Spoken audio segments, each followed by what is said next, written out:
I hope everyone's ready because we have some sweet, juicy Overwatch 2 news to cover.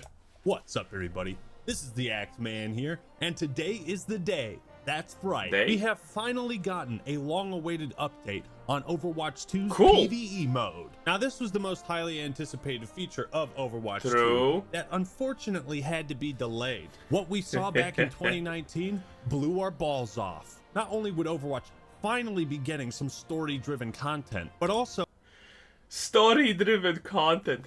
You know what's my theory why they actually decided to scrap all of that? Because if you think about it, what kind of story-driven content can you get into Overwatch? Every single character in Overwatch is as bland and one-dimensional as they come.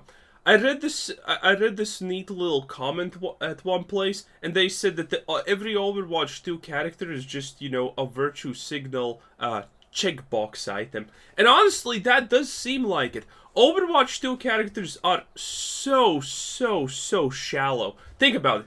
Diva. She's a gamer girl. I literally summed up her whole personality in 2 words. Lucio. A dude who likes music a lot. Yeah. Want me to continue? Tracer.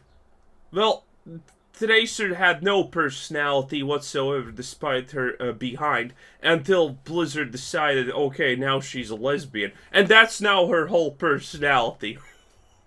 You can't make this up. Winston is a giant talking monkey. He eats bananas and he likes them. You can't make a story around these characters. You can make some small epic moments here and there, obviously, but the moment you have to actually delve deep into a single character of Overwatch, it's a puddle. It's a puddle. a separate progression system and a talent tree for every single hero. There was Cool. so much creativity behind some of these new abilities, like Mei turning into a snowball, or Soldier 76 being able to move with his healing field. And on top of this, Blizzard Nice. was boasting that they were making hundreds of missions, endless replayability provided at the top tier level That of would be quality cool. that Blizzard used to be known for. This was their comeback story. The release of Overwatch 2 was very underwhelming. I called it the laziest sequel ever. But now that True. Blizzard is done wiping their ass with the millions of Benjamin Franklin bills they earned from Diablo Immortal microtransactions, Nice. it's finally here. An update on Overwatch 2's PvE mode. Overwatch 2's PvE hero mode is being scrapped. Our Oh, expectations no. for you were low, but holy fuck. What happened? Where's the fucking game? It well, seems on there's no point. game here. What happened? Did the programmers pass out? This pretty much confirms to me that the only reason Overwatch 2 was released at all was to change the business model, get rid of loot boxes, add in a shitty battle pass, and Nice. sell cosmetics for $20. Beyond that, Imagine you need to copy your paced game just so you can add a battle pass. I can only imagine. Overwatch 2 launched with 3 new heroes, but they had Wow. to take 2 pre-existing heroes out because of new bugs that were introduced. At launch, players noticed that several classic didn't know maps that. had been removed for seemingly no reason, only to be added back As DLC. later. Why was Overwatch 2 not launching with a PvE mode? Why was it taking out pre-existing content that had no issues? The only thing that made Overwatch 2 worthy of being called Overwatch 2 was the upcoming PvE mode, which was delayed and is now completely Removed. canceled. So what the hell was the point? What was the point in any of this? Money. It was money, Act Man. It was just pure and simple money.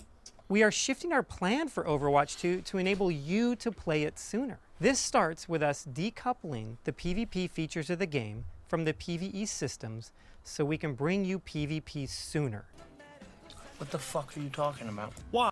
The fact how long they lied about all of this also is actually kind of amazing. Because it's not like at the last day they suddenly got the news, okay, we're scrapping the system, everyone stop working. Nah, they probably stopped working, like, you know, on all of those systems a year ago while they were still making announcements for how great and big it's gonna be.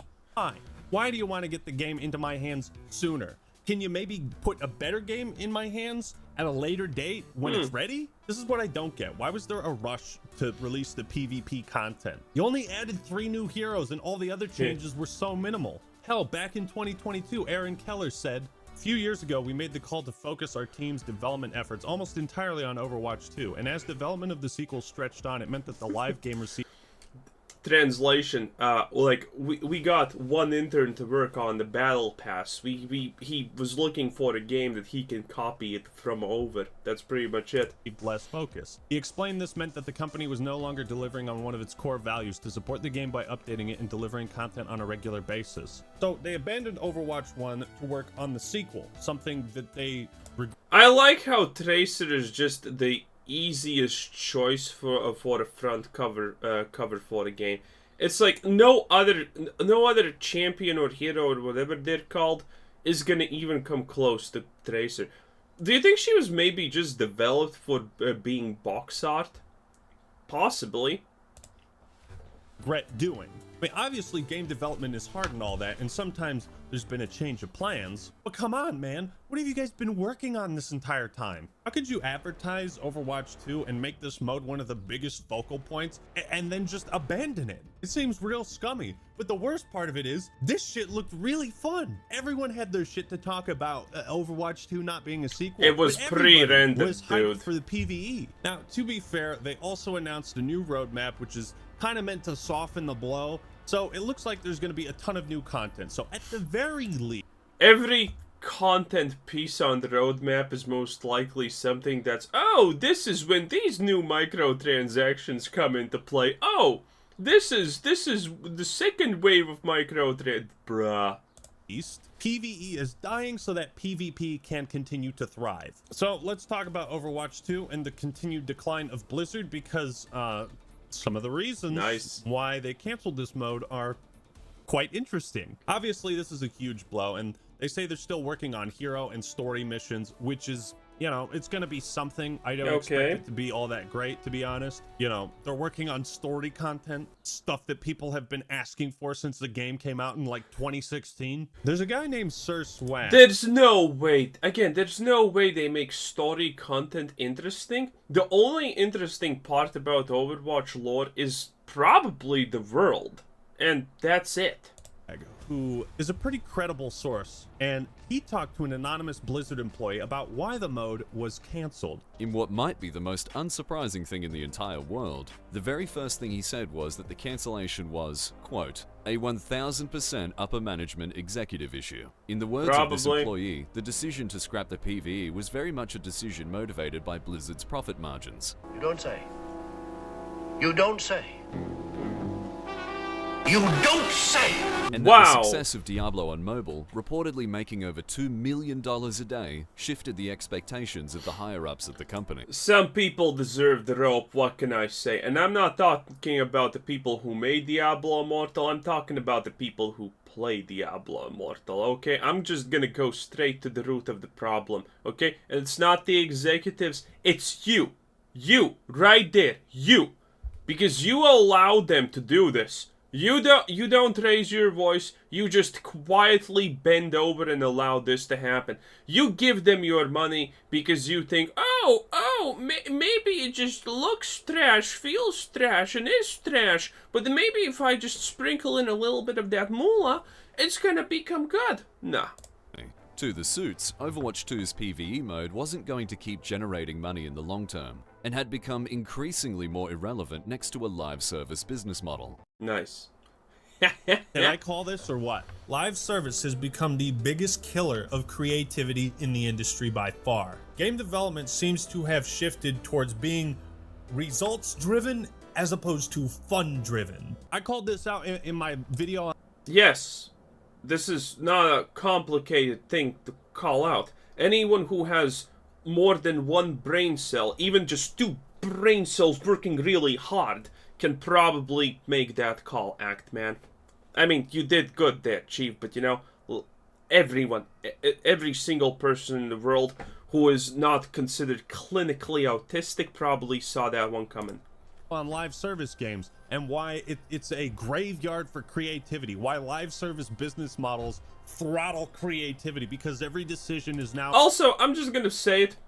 We don't want creativity. Not a single person here, not a single person anywhere in the world, in the realm of gaming, cares about creativity. We just want a good game. We don't care if it's a reskin of something that existed 20 years ago. As long as it's fun, interesting, and whatever, we're fine with it. No one cares about creativity. Creativity doesn't even need to exist in this space, honestly, because there's enough of the creativity already done. It's just time to reskin good.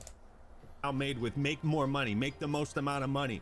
We get to really take the gloves off and do crazy things, like Junkrat can dual-wield grenade launchers, and we've had Mercy be able to area effect res their whole team at once at super long range through walls. It's been a ton of fun, kind of like mad scientists making all this stuff. Yeah, well, not anymore, you're not. Dude. If this is to be believed... Yo, is he not gonna mention that Mercy just the long-range resing everyone was previously how Mercy actually worked? That's the laziest thing in the world. Yes, the reason the mode was canceled, money. Because they saw how much money Diablo Immortal was making. And they were continuing to pour resources and development time into this mode that probably would have kicked some serious ass, but money. But you need more money. Yes. Where's the money? Yeah, you like that? That feel good? Even if Overwatch 2 didn't make $2 million a day, don't you think this big-ass PvE mode would draw in a bunch of players, new and old, and if they really enjoyed it, and they would spend more money on the game? No. No. That's not how modern gaming works. But that's actually true, by the way. You may think he has a good point, but that point actually is not there. The reality is, drawing in 1 billion people who play something and maybe spend money is so worse than drawing in 1 million people who spend a lot of money. That's just the reality. That's what makes more money. People who spend more, not drawing in bigger crowds. But what do I know? All right, so I'm gonna put my headphones on, and we're gonna watch this video. Tweeting about a roadmap, saying it's coming mid-May. It's been on my timeline a lot. I do have an update. There we we're go. gonna run through the roadmap today. We're gonna talk about what's coming in future seasons. We're gonna talk a bit about PvE. This is the reason why they have the roadmap. It also coupled with this announcement that they're cutting PvE is specifically to soften the blow. Makes in case sense. you were wondering, it's a little PR tactic. So we had a difficult choice to make. We could continue working on our original vision for Overwatch 2 without a definitive end date in sight, or change our strategy and get something in front of players sooner. We could continue making the game that we fucking marketed, or we could say screw it and just put out the laziest possible product. That's not even the worst part, by the way, because all he said was, well, we could make this thing that we don't see a definitive ending to, like, that's really a hugely bad thing. No one cares about that. Or we could just, not do it. That's essentially what he said.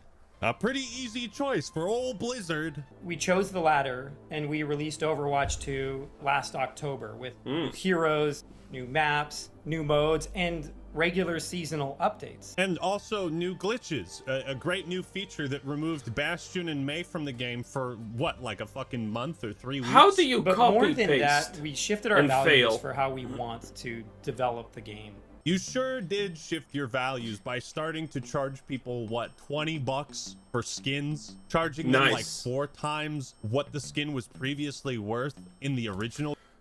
The only thing that's worth about Overwatch 2 is the Rule 34 community at this point. They're the only thing that actually matters about this game. They're the only light at the end of the tunnel, and I'm not sure if I want to see the light sometimes.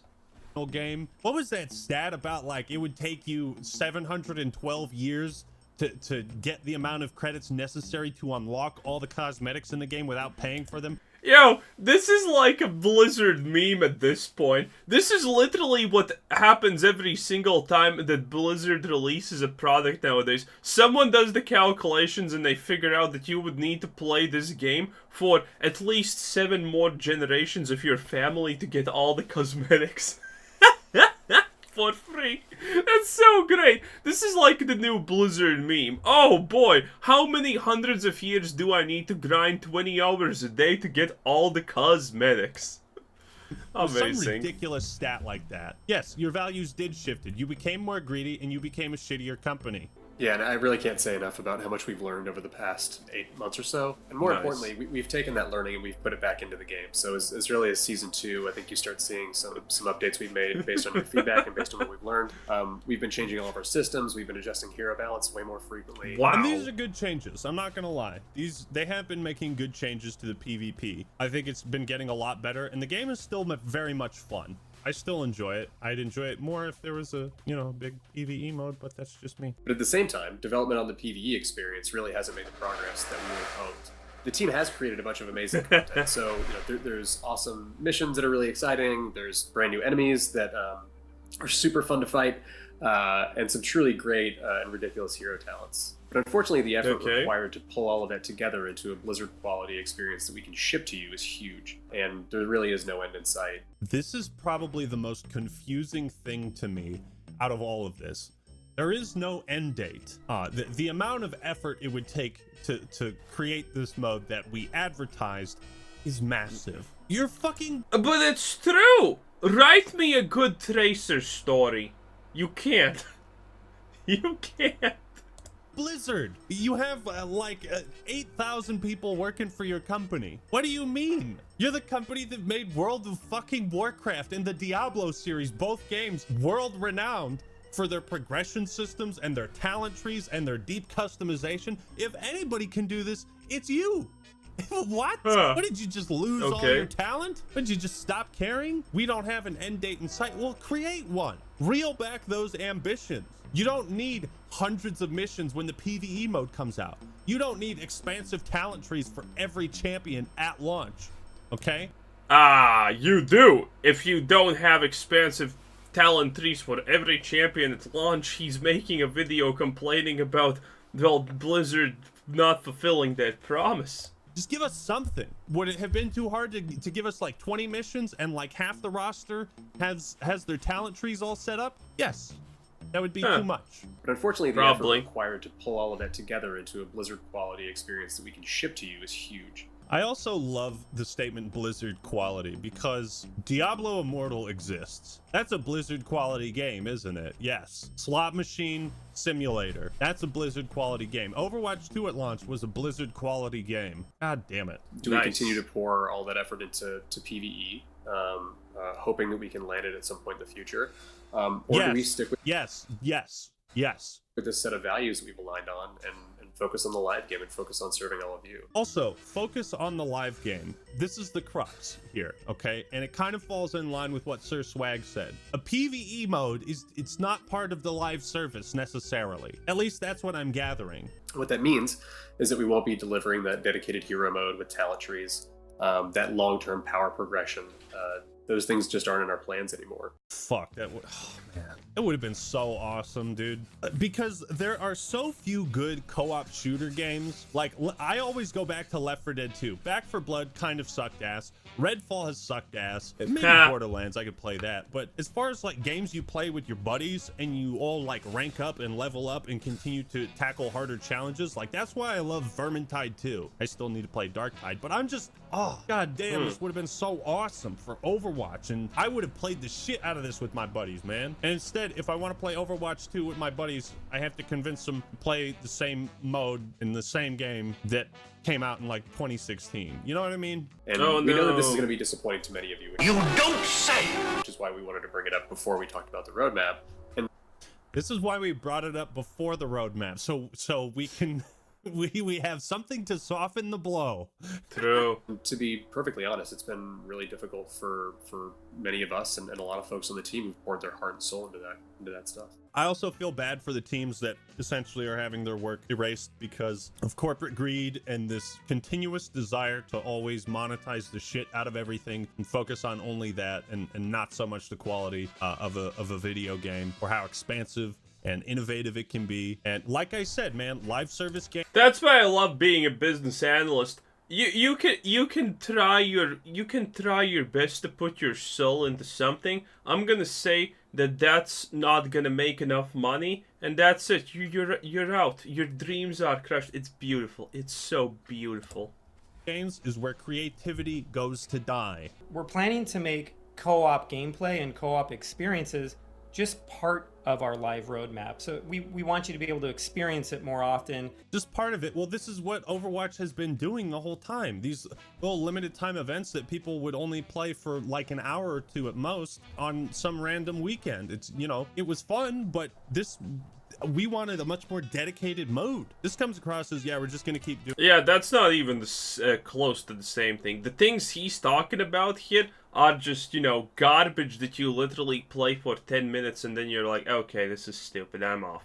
In those same limited time events. Hardly exciting for me. Let's bring up that roadmap that Jared was talking about, because Jared, there is a ton coming to Overwatch 2 soon. And again, like I said, the roadmap looks pretty expansive. And I imagine most, if not all of this content is going to be great, except maybe the Roadhog rework. I'm not sure how that's going to work out. But, you know, it's the PvE mode would have done so much good for this game and for its community. And it is such a shame. You also notice how they don't apologize to the fans. It's like, oh yeah, we're cutting this feature. Yeah, it's kind of... Never apologize. That just creates a situation where people are gonna go after you even more. That sucks. We couldn't fit our vision. Anyways, look at all this other new content that we're working on. Forget about that. Okay, let's actually look at it. Quest Watch, a new limited time event. Wow, a single event.